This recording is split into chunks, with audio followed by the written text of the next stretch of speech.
it's Miss Benno and today we are cooking beef stroganoff.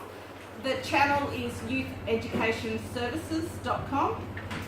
Today we're going to do some pasta with some beef stroganoff and we have three focus areas. We are going to learn to cut the meat, we're going to learn to do our onion cuts, our garlic bruising and chopping, and the other thing we're going to do today is learn how to cook some pasta.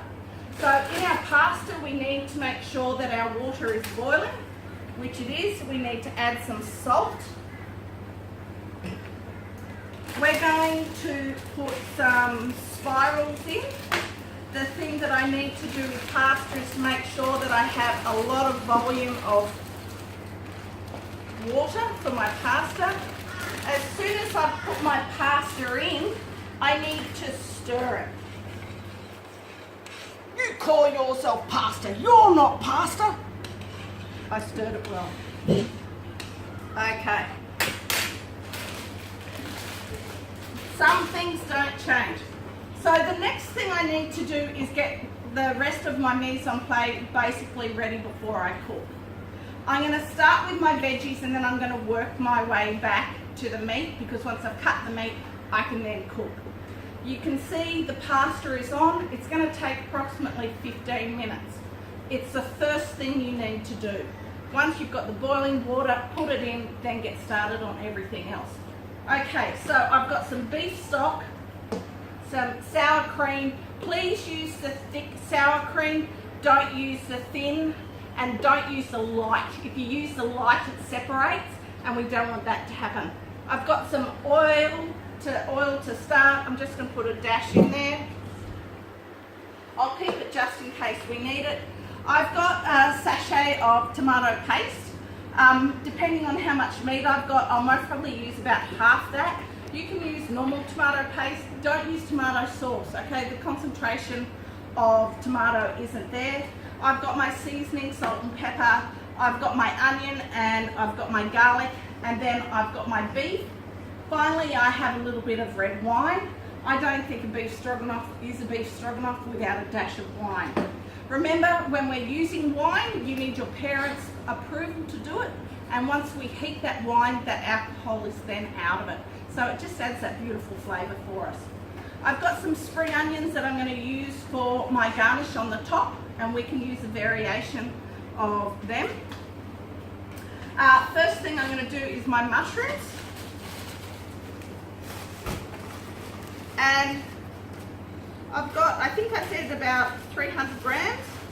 So you'll see there I've got 8 mushrooms. Clean chef, clean as we go. Safety, I've got my chucks underneath. Okay, what I like to do with my mushrooms is just cut off the end bit.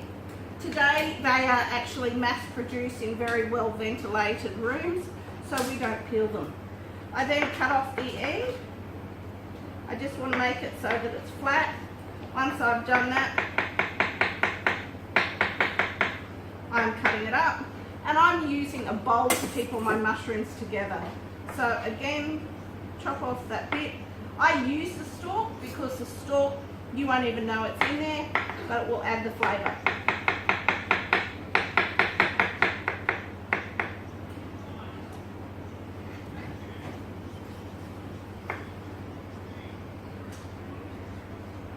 Okay, so again, I'm kind of using a spider grip, and I'm moving my fingers very slowly back as I do it.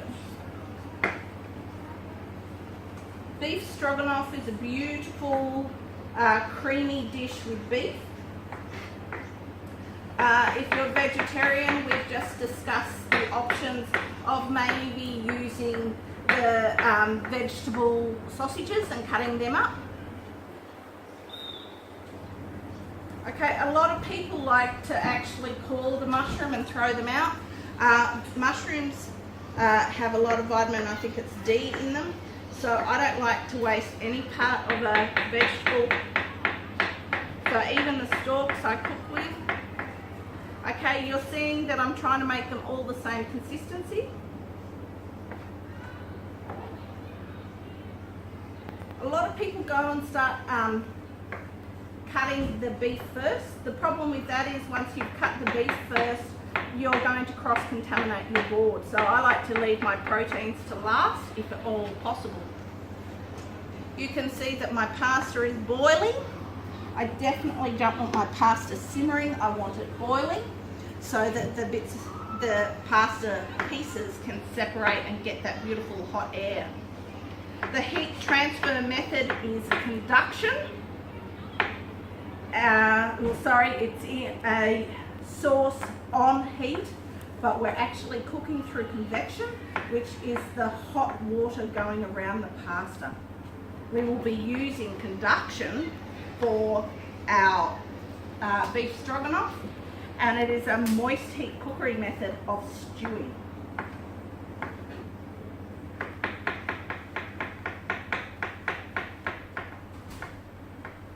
Okay, scraping off with the back of my blade because I don't want to blunt it.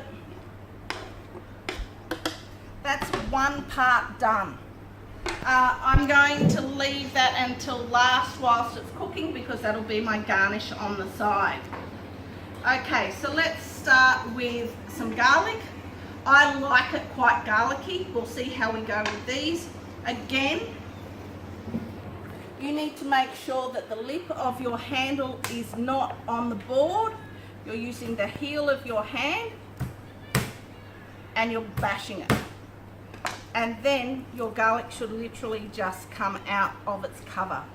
Okay, I am going to chop off the wood at the end, and I'm going to do that to the next one.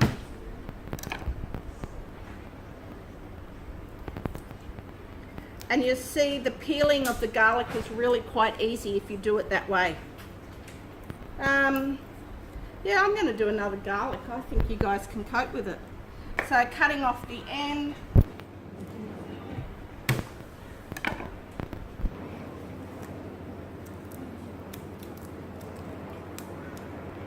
Okay, sometimes you might want to wash your board after garlic, but in this case, we're going to be fine. Okay, cutting it, I like to hold it together, cutting it in nice, thin,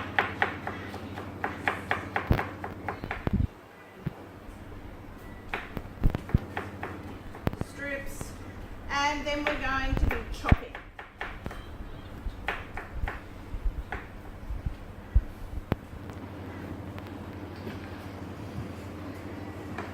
Okay, we ready for some chopping? 2 fingers, limp wrist. Start, pull it back in. Change direction.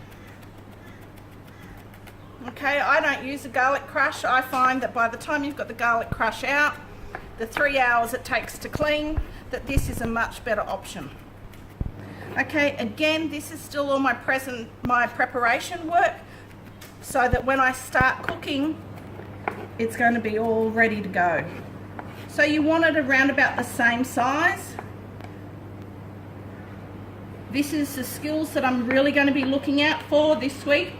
The knife skills of chopping.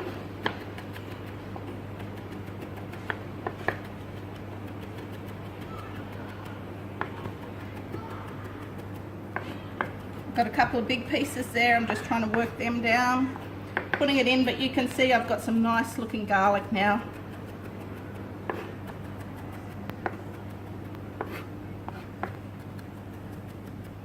Okay, when we cook the garlic, we're going to make sure that we don't burn it. If we burn it, we tend to give it that Asian flavour. I'm just going to move that over to the side of the board so I'm ready to go. Again, using the back of the blade. Onion. Please, north and south. The aim of this is to keep our root on. So we cut north to south. We're going to take off our tips. When we cut off our root end, we're just cutting off the root. So I can see that I've left the whole of the root together and I can still hold it. I am then going to peel it.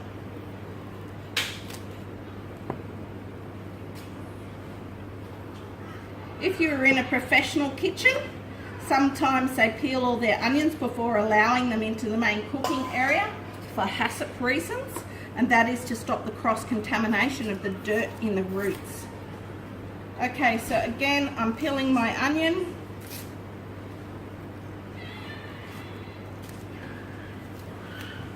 I've got a little bit of mold on here, but it's not going to make any issues. Okay, now, very carefully putting the root at the opposite end, we're going to use the tip of our blade and we're going to hold our knife quite low. And we're going to use that tip to cut through. I've got a finger on either side and I'm not cutting through to the root, so you can see I'm still all attached. And I know that all students will do this for me, won't they?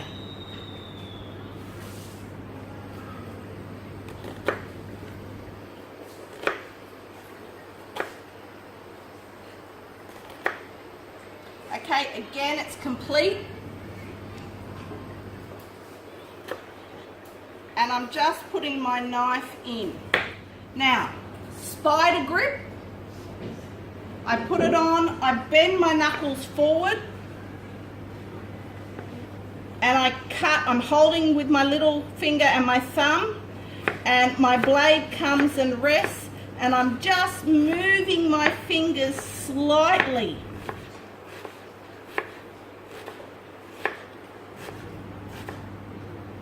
It doesn't matter if the end bits flare out because they'll just keep moving.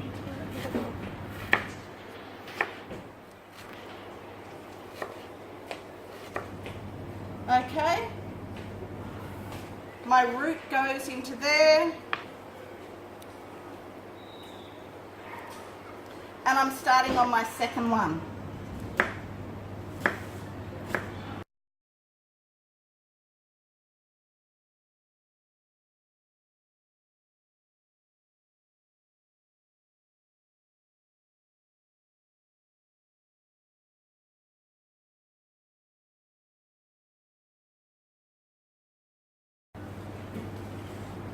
Okay, so that's my onion. That's what yours needs to look like, nice and small. Okay, if I touch all of these, you'll see they break up, nice and small. Okay, so the last thing that I need to do for my actual preparation is to get my beef, and I'm going to cut it into strips. No, back further, please. Back further, please. Okay, and again we're using a similar technique. Put your fingers on and cut it into lovely thin strips. Okay, I want them nice and thin because I don't want it to take too long to cook.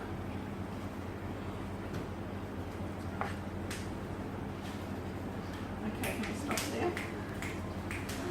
Okay, we're just going to check on the pasta, and as you can see the pasta is actually ready. It's nice and soft, so I'm going to take that off and I'm going to drain that over on the side. Next we're going to get started on our beef stroganoff. Okay, so I've got a warm heat under there already from the noodles. I'm now going to start on my onions. If you choose to use a wooden spoon, that's absolutely fine. I like to use the metal spoons. I've got my heat in there. I've got that lovely sizzling happening. And I'm just going to coat my onion with a bit of oil, give it a nice even bit. And we're going to sweat the onion. Remember, when I sweat the onion, I'm looking for the transparency of the onion. So the onion's going to turn opaque. And we're going to lose that whiteness. I'm not adding my garlic. Remember, I'm not adding my garlic because if I add my garlic, it's going to burn now. So I'm going to put the garlic in last.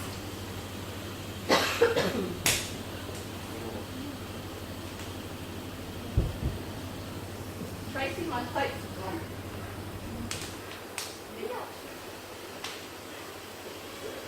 Yeah. Ah. Actually, it might no.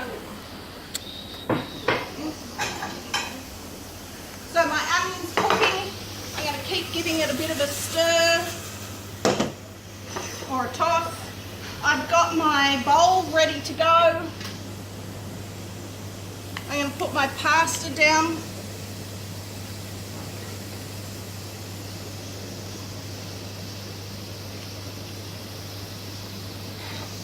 That's nice and hot. This won't take very long at all.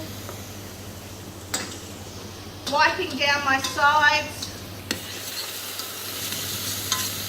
I've got it on about 4.5.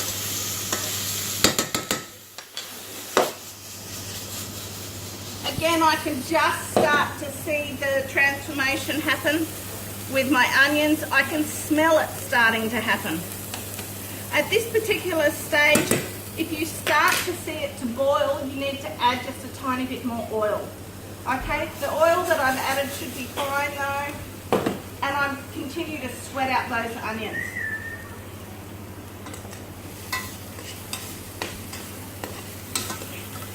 So again, all my mise en place was completely finished before I started on my meat.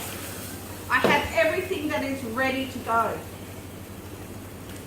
I'm just going to put a cut off the corner of my tomato paste.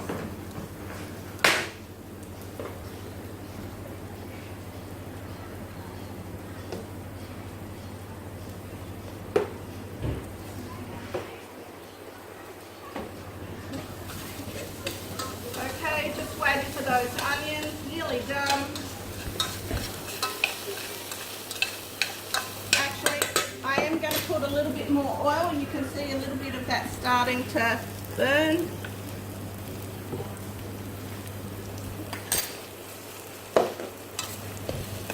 I don't want my onions raw.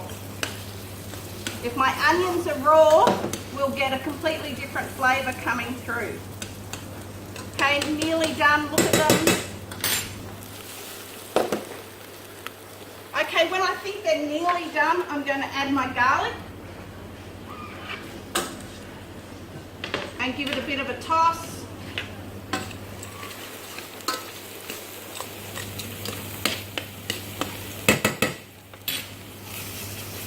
And I just want to start to smell that garlic because I don't want that garlic to be burning in my mouth either.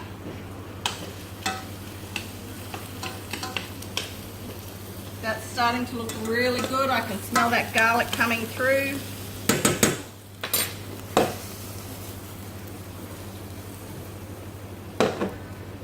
Again, I waft in my direction to smell it.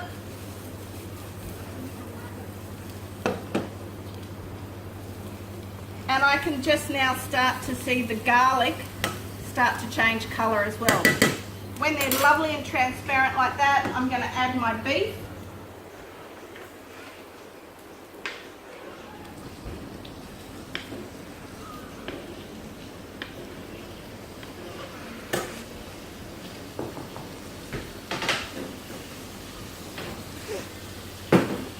I'm going to season it.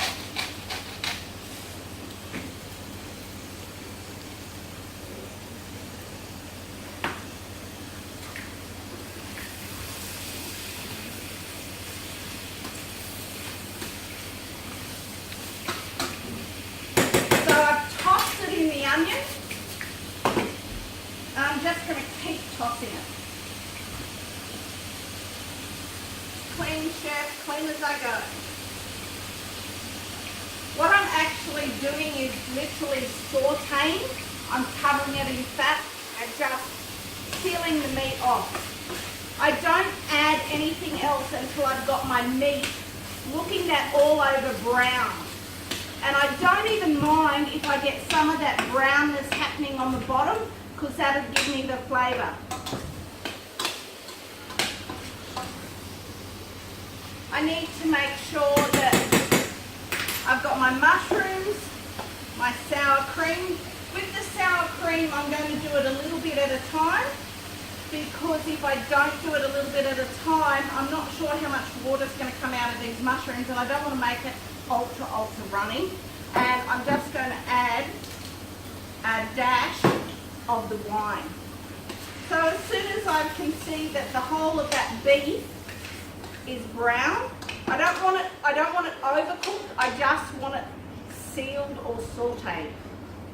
Okay, so as soon as I can see all that pink has gone, I'm going to start to add some mushrooms in that. So whilst I'm waiting, what I can do now is I use about, that's beef stock, about that much beef stock. So normally about 1 cube. That's how we've got it here. And I'm going to add about a tablespoon of tomato paste. Okay, remember I said about half of one of these packets. And then I'm going to turn it around. Now you might want to dissolve your stock first, you can do that. But because I know that the mushrooms have so much water in them, I'm not going to worry about that. So you can see it takes on a slight kick. I'm then going to add my slurp of wine for a little bit of flavour. And now we're starting the stewing, okay? Can you see now we've got the actual water in there? That is what our stewing is. And the flavour is sensational. So now I'm going to add my mushrooms.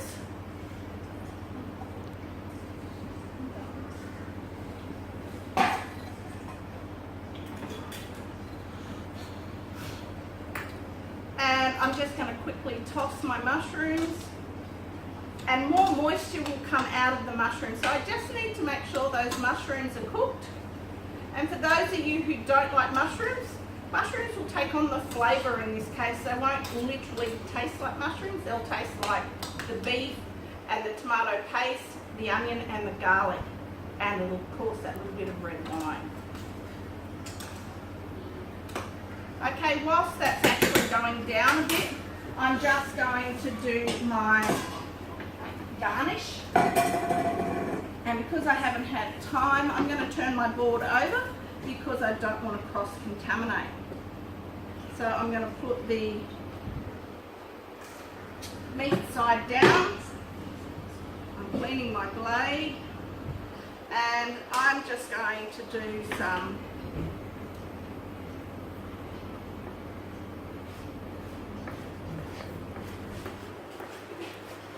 fine, just a dark green for my garnish to put on the top.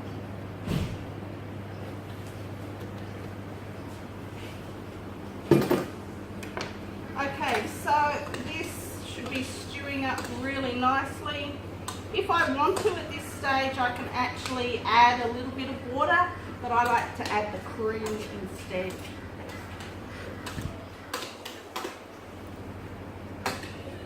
And you can see the water coming out from the mushrooms. I'm just going to let that cook for a little bit more. I'm just going to turn it up a slight bit so I can get them down. I'm wiping down the edges. Again, if you prefer to use a wooden spoon, that's fine. I'm waiting to see those mushrooms cooked. Oops. Can you see the amount of fluid now in there? That's that beautiful stock that we've just made. Okay, I'm going to start with 1 tablespoon of sour cream. And I'm just going to see how that looks.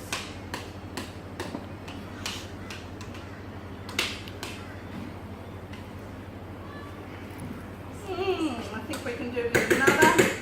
So I think I said in the recipe about 1/3 of a cup, but it really does come down to the types of mushroom. If you use the little button mushrooms, they don't have as much moisture in. Sour cream is actually really pleasant to cook with. Okay, so I think, there we go, that's looking pretty fantastic. I'm going to turn off my heat.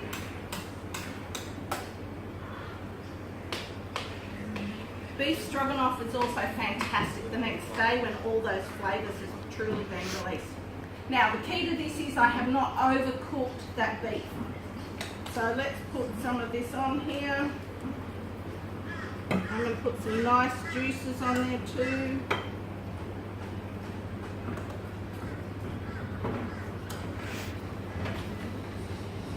This should work just as well with the for the vegetarians with the mushroom and the sausages, but we'll try it. We'll see how it works. And then I'm just going to finish off with my garnish on the top.